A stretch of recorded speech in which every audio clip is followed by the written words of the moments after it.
Hello friends, Mali Panpadith here, CEO of the SOAR Community Network and co-founder of the SOAR Community Nebula. Our goal this year is to interview 1,000 champions of change, and today we have one of those beautiful souls, Miss Julie Jakopic. Thank you so much, Julie. Thanks so much for having me, Molly.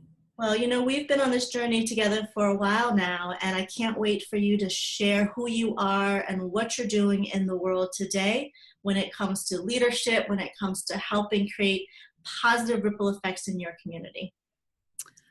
So similar to you, work and who I am intersect. So I lead a leadership and organizational development company called I Lead Strategies, where we help organizations build their resiliency and their ability to live in a turbulent world and succeed. So that might be anything from strategic plans to culture building to crisis communications, sort of anything in that sort of space. Most of my clients are making a difference in the world, right? I think as change agents, we're drawn to other change agents. So typically I'm working with organizations in service to others. And sometimes that's technology, but it could be health, it could be human services, it could be progressive politics, sort of any of those kinds of things, trying to help the world be a little better for the people who live in it. Well, talking about a better world and the people who live in it, how have you been able to live in this world and be at a place now where you choose this work? Has there been anybody in your life that you can think of or anecdotes that you can share that really represents compassion, love, empathy above and beyond to support you and help you on this journey? So I'm giggling a little because I'm not sure I ever fit in the box. In fact, you know, when I got my ears pierced when I was 13, I had cubes and not spheres. I mean, I think I've sort of always been a little outside things. And in fact, I'm a professional outsider, right? I'm a consultant that you bring in that you trust, somebody from outside that you trust to help make things better. So I've been an outsider much of my life. And that started with getting out of college and deciding what I wanted to do in the world. And really, in retrospect, I'll say that I always believed that I could do well by doing good. I don't know that I thought that was true. I just sort of refused to not be in the business of doing good. And eventually, when you need to eat, you learn that there's a way to make a living doing it. So I've kind of always been in that space. And, as a 20-something, there wasn't a lot of support, but there was a little bit of patience, right? Because you could get a job somebody didn't understand when you were 23, and people had a little patience that you kind of grow into it. Meanwhile, those are the kinds of jobs I've always had. But I've been, I've sort of gone from the student to the little bit of a matriarch in my family. And so, everybody else has patience with the fact that they don't always understand what I do. And there's lots and lots of clients in the world. I choose a particular set that they are trying to do good in the world. Do they always? No. Do they always succeed? No. Would every voter in America agree with whether or not they're doing good? Probably not. But I made a commitment really as a kid that I would leave people better than I found them, that I would leave the planet better than I found it. And to me, that's a world where people are compassionate with one another, where people have opportunity to grow, where people, when in doubt, believe the world is plotting to do you good. Wow. When you think of these community builders, and you're around a lot of them in the work that you do and all of the causes that you support, which we're gonna touch upon a little bit later, is there or are there attributes that really just show up all the time consistently in these types of souls? It's a really good question. There's probably a Venn diagram of change makers I want to work with, and everybody else. And so I would hesitate to say that my anecdotal evidence is completely accurate, but most change makers are future oriented. They are trying to make a change. So they're looking for where they're going to go. I am particularly drawn to folks who are moving forward as opposed to backward, but change makers are looking for the next spot where they're going to go. Leaders I love working with understand that there's no point in hiring people if you're going to do all the work yourself, that the way we get stuff done is by empowering others to do it. They understand that how they lead has a much bigger footprint than they individually might believe, and try to lead accordingly, and try to use it to move in the direction they want to go. And I'm drawn to a story. So, surprise, right? In a lot of ways, I think I'm a storyteller, is how I get stuff done. But there's a moment in the Shark Tank series where two of the sharks had books out at the same time. And Robert Herjavec had a book about doing well and leading by being nice. And Mr. Wonderful or Not So Wonderful, Kevin, had a book about sort of eating your competitors. I'm drawn to people who want to lead well by doing good and believe that making good decisions and moving in the right direction will end up being successful, and have no desire to eat everybody else. The leaders I like working with understand that most things are not pie. That it's not if I have more, you have less. It's if I have more, there's more to be had. Right. So. Wow. I think that's interesting that you brought up the schools of thought. I mean, there's so many in between. It's not just two schools of thought here. There's so much gray in between the spectrum. Has it always been that way for you? Or did you just through observation realize, you know what, there is a better way? No. Short answer, no. I think some of my work experiences taught me that being evil fries people and that there had to be a better way. I think when I was 13 years old, I wasn't going to be happy till there weren't any starving people.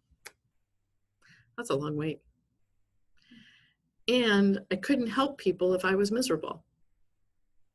Like, why would it, if I'm leading and I'm helping and I'm miserable, why would anybody want to succeed?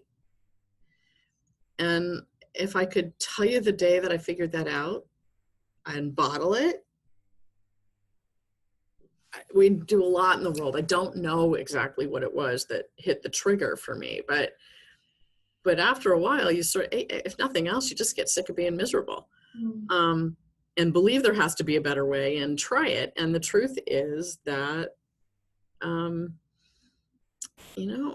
it sounds trite and woo-woo, but what we attend to, we create. So if we're busy being miserable, we're going to stay miserable. And so will everybody else be. And if we're moving towards the things that do good, I don't worry about other people's stuff very often. I was born mostly without a jealous gene. Every once in a while, I'll worry about my competition, but most of my life, if I got in and did what I needed to do to the best of my ability, I got where I needed to go. Mm-hmm. Maybe I learned it in a swimming pool. I was a synchronized swimmer, and you can't control anybody else. You can only control what you're doing in the water. So you can get mad, you can be relaxed. Whatever works for you. For a lot of my life, being mad worked. I'll show you. But at the end of the day, I didn't do that by sabotaging somebody else. I did it by doing the very best that I could do under the circumstances. Mm-hmm. Well, talking about your very best, how do you use your gifts and talents today, your life lessons, all the challenges and the triumphs that you've had in life to move your community forward? What causes are you contributing to? How are you out there reshaping your community? Okay, I think there's two questions. Let me make sure I get them both. Using my gifts and talents and history. Exactly, yes. And about what? About how you'd paint that. And about what kinds of, where I use it. Exactly, and then the causes that you support. Okay. So, the first time anybody ever asked me that question, I had to give this speech and I had to talk about my personal leadership journey, and it was really a challenge at the time. And what I really came down to is by the time you're 50 years old, you've probably lost a parent or had a near experience. You've probably had somebody you love who has a mental health issue or a substance abuse issue. You've probably lost a job. You've probably, faced down some pretty big demons. And the truth about my life is I did most of those things before I was 20. And the benefit of that is that I got an extra 20 years to heal. So if it takes 20 years to heal and they happen when you're 20, when you're 40, you've got all this wisdom that you can actually use, as opposed to if it happens when you're 50 and you're 70, you don't have a lot of time to use it. All of that stuff made me learn how to lead. And one of the things that I really remember, my father died when I was about 14, and I have a cousin who's 12 years older whose father died when she was about 60. And what I learned was she didn't have any more tools in her basket at 60 than I did at 13. You get the tools by living through it. And so I ended up with tools as a kid that, let's be really clear, I would prefer never to have had. But once I had them, I could use them. And so it really set me up for being able to share wisdom, whether that's by modeling decent behavior or figuring out how to codify it and create tools to help other people think differently. So I think that's sort of where the history piece came from. Where I use it, I grew up in the 60s and 70s, so I clearly bring forward some of those values as a trailing edge boomer, and have spent much of my life working on community development, on human services, on figuring out how to make day-to-day life better for people. That has ended up with a partisan slant, though frankly it shouldn't. The truth is that we don't, the Democrats are more likely to invest in domestic discretionary programs, to use sort of the language of it. But at the end of the day, investing in the people around me has been a value, and supporting people who made those investments was important to me. So whether that's health or education or some of the other things I've worked on, that's sort of the framework. I currently lead a couple of organizations in addition to my company. I lead the board of a 3-school preschool called Hopkins House, where I help make sure we make good investments in the early education field. We learn more between 0 and 5 than we ever will again, and making sure that all kinds of kids have access to that opportunity, regardless of the incomes of their families or the country of origin of their families, is really important to me. And frankly, should be important to all of us, because those are our future workers. I chair a political action committee where we try to help get progressive Democratic women elected in the state of Virginia, which has been a lot of fun. 2 years ago, we doubled the number of women in our House, and hopefully we can do that in the Senate this year. But all of that is sort of in service to that same mission about leaving the people I've met and the people around me better off than when they met me. Better off than whether or not I was here. That's the legacy. And for years, that was actually an epitaph I had to write when I was about 13 in a values class. It's something I look at most years, and it's almost stayed the same for all of my life until this year. And it probably was an issue of timing, but it was that part of how I did that. I left people better than I found them by standing for the things I care about. I think one of the questions you asked as we were preparing was about a quote, and there are a ton of quotes I love, but one of them is mine, and it's that the world is run by those who show up, stand up, and speak up. And so I aim to be that person and help other people be that person. That's fantastic. Well, then we can skip the next question, because that's a fantastic quote. And if you could repeat it again one more time, I would love that. The world is run by those who show up, stand up, and speak up. So you have to use your voice. Awesome. Well, how do you envision a better world? Like, what would it look like through your eyes, Julie? That's such a fun question. Yeah, it is fun. That people have opportunity regardless of the status of their birth, that people are valued for the gifts they bring, whether they're citizens of a nation or refugees, whether their families have money or don't, whether their parents had an education or not, that people are valued. I think is sort of a fundamental piece of it. I've done a lot of work across sectors, and the decisions people make when you talk about people and the people your decisions impact are very different than when you find some convenient euphemism, whether it's unaccompanied minors as opposed to children, or refugees as opposed to people without a home, or what, that language has a lot to do with it. And if we can get to a place where we understand that it's a fluke that I was born outside Washington, D.C. to a white family that had lots of mental illness and a little bit of money, as opposed to being born in the streets of Calcutta to a loving family that had nothing. That's a fluke.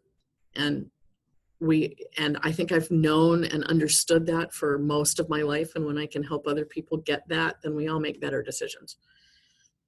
Absolutely. Well, Julie, can you let people know how they can learn how to participate in some of the community activities that you're involved in, how they can connect with you and learn more about your work as well? Absolutely. So my company website is iLead Strategies, ILEAD, STRATEGIES.com.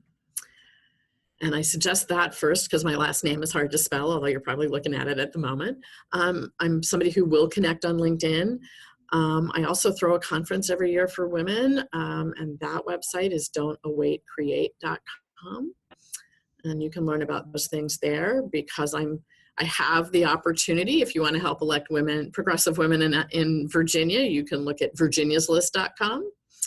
And if you are interested in supporting early care and education for young people in the Alexandria area, that website is hopkinshouse.org. Great. Thank you so much, Julie, for everything that you do and for being a part of our community, our network. And again, for saying yes to this global initiative that we've just launched. Appreciate you very much. It's a privilege. Thank you. Thank you. For those watching, thank you again for following our journey as we seek to highlight 1,000 community builders and champions of change this year. Please remember to nominate yourself or others in your community who are making a great impact in the lives of others. Please visit nebula.soar, that's SOAR, communitynetwork.com. Thank you so much. We look forward to bringing you more beautiful stories very soon. Take care.